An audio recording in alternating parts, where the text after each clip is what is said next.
From VOA, Learning English, this is the Science Report.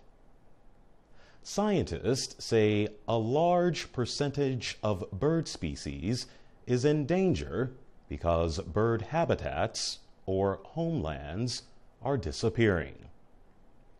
Traditional migration paths take birds through many countries.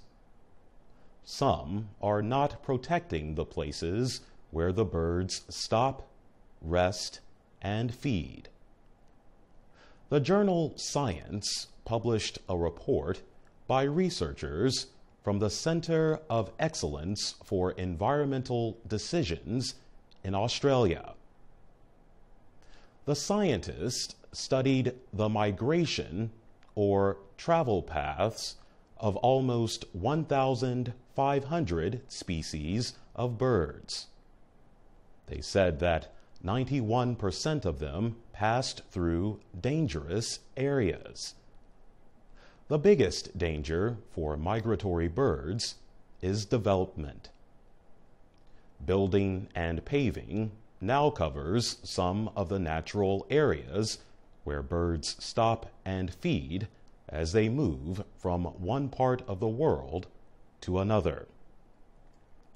Researchers say many of the small birds die along their migration route. There is no place for them to get energy for the next part of their journey. Countries in North Africa, Central Asia, and those along the coast of East Asia are having the most difficult time conserving land.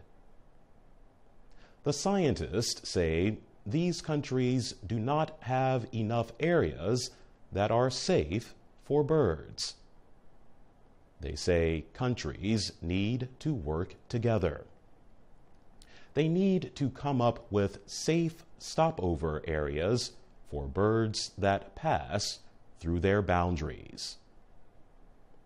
Peter Mara, a scientist, told the Los Angeles Times that some habitats are changing.